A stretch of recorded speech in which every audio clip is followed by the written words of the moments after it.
Hello everyone, welcome to another episode of Jay's Beer Review. The beer I'm doing today is Budweiser, King of Beers.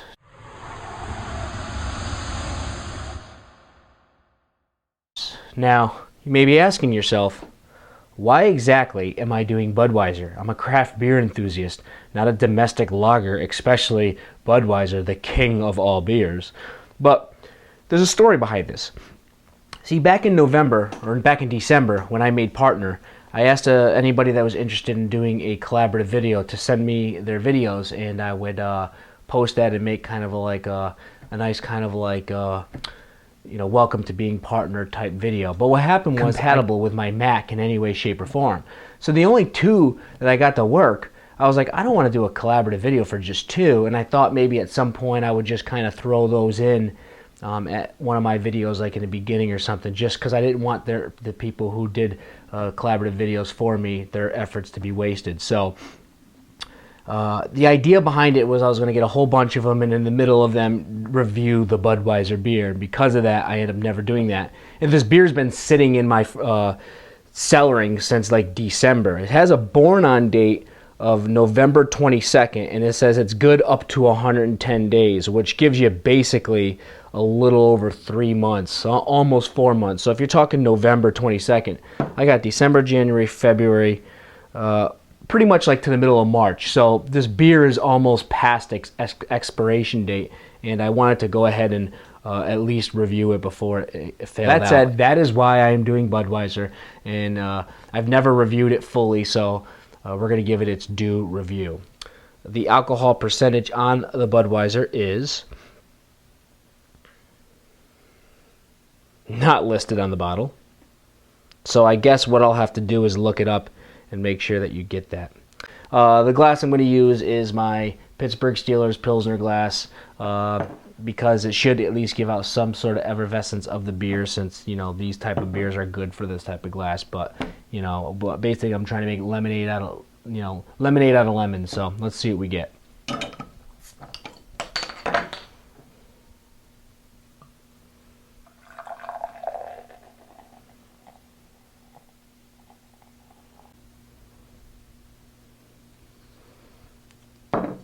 All right, for starters, we have a very yellow like pea beer with completely transparent, looks also oily, and the carbonation is high but dying fast.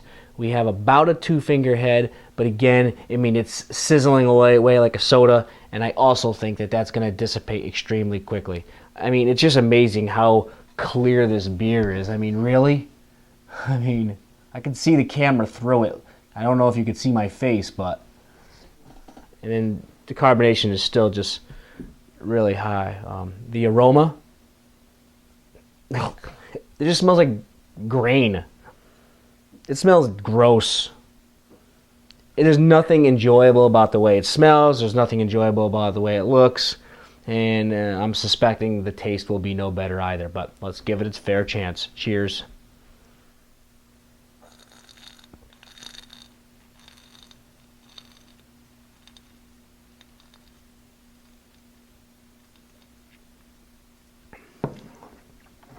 Oh, I just don't get why people like this. It's not really that bitter. It's pretty palatable. It's very light, so it does make it easy to drink. And I guess if you don't like the taste of beer, then I guess that would be the reason to drink this. But other than that, all you're getting is like a graininess that's just not enjoyable at all. The truth of the matter is Budweiser's not big because of the quality of their beer. It's big because of the history of the beer. And, you can watch many different programs on the history, but basically when Prohibition came around, it pretty much knocked out like all the breweries in the area, except for the big ones like the Budweisers and the Coors and stuff like that. And the reason for that is because when they had to go out of bit, when Prohibition happened and they couldn't make beer, Budweiser was at least able to still do other things with their brewery while Prohibition was going on.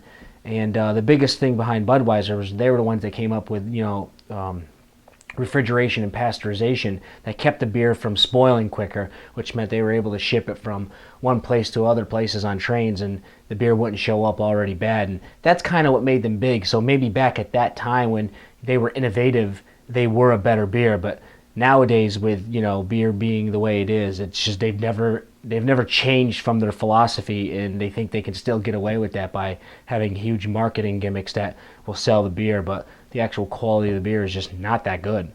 And quite frankly, that's why I don't drink the crap. But anyway, I'm going to go ahead and see if I can drink a full 12 ounce of Bud and get back to you in a few moments.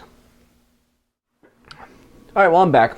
And as you can see, I have just a little bit of beer here left. I have to be completely honest and give you honest feedback about what I thought about the Bud. And the truth of the matter is, it is easy to drink. I mean, there's virtually nothing to it. So if you're just trying to drink something just to drink, then I guess I understand that concept. But the flavors are so gross. I mean, it just tastes like pure grain. And it's so carbonated. It made me so gassy. I'm like, oh, I don't like the way I feel after it. I do not like the way it tastes. I don't like the graininess that goes on. I guess the only redeeming quality is that it is easy to drink. But, I mean, what's the point if you're just drinking beer just to, because it's easy? I mean, don't you... For me, when I drink beer, I not only want it to taste good, I mean, I like the effect of alcohol. It makes me feel a little bit more relaxed. It makes me be a little bit more social. But also, I want to enjoy what I'm drinking. I want it to taste good. I want to say, wow, this tastes great, and I'm relaxed, and it's relaxing me. In this case, all I do is I feel completely unrelaxed because of the bloatingness going on from the one beer, and it tastes gross. So it's kind of completely pointless, and it's really not good at all. I guess the only thing I got to give it credit for is it is easy to drink. So with that said, I am going to go ahead and give you my final chug and give you my final thoughts and grade.